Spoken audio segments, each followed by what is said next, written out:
Head out to U.S. Cellular Field and welcome in Jim Palmer. And Jim, okay, we know the bats have gone quiet pretty much top to bottom in the lineup. The question is, how do they go about breaking out and get that one big game so everybody just relaxes and calms down? Well, I mean, that's the difficulty, and if you knew the answer, you wouldn't have had this problem in the first place. You know, I go back to the really the first game they played against Texas, coming off the doubleheader sweep of the Indians.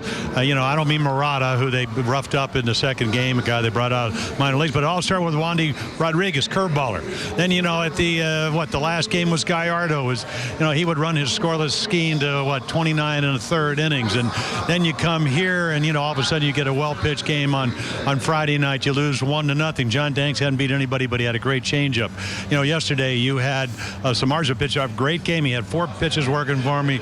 He's thrown anywhere from about 84 to 96.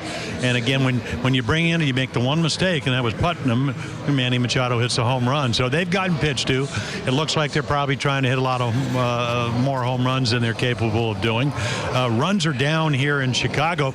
So today you look at, okay, you finally get a rookie on the mound, Carlos Rodon, but he's really about a year removed from being in North Carolina State, their number 1 draft choice, and he's not throwing 97 like he did, but they ought to get a few more hittable fastballs because he's got a good one.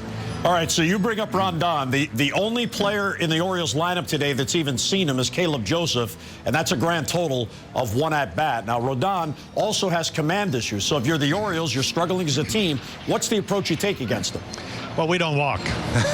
And, it's funny, when you look at those command issues, I saw Don Cooper early on. He's a big, tall kid, 6'3". He can throw 93. Had the best slider coming out of college last year, so they're number 1 guy.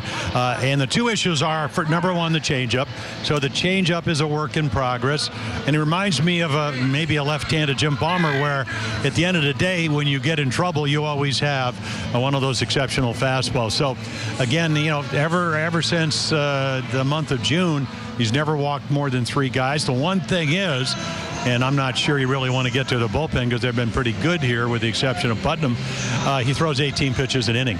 So he's not walking guys. The Orioles don't walk, but he does throw a lot of pitches. So let's just see. Maybe, I don't know if they'll work the count. Scope's going to be back in the lineup. Obviously he's got home run power, but maybe they'll use the whole field. It is very difficult to get teams out. And we saw the way the White Sox did it against Chris Tillman. He pitched 5 innings. He sat on the bus today, made 2 bad pitches, got 10 hits because they hit the ball the other way. They drove the ball to the opposite field. Wind was blowing out to right field. Abreu had a good day. So maybe the Orioles will use that approach, and I'm hoping that's the case. All right, Jim, I think it's a law of averages day. They're bound to break out. Why not today? That's the way it's going to go. All right, thanks. Appreciate it. You're welcome. All right, that's Jim Palmer joining us from U.S. Cellular Field.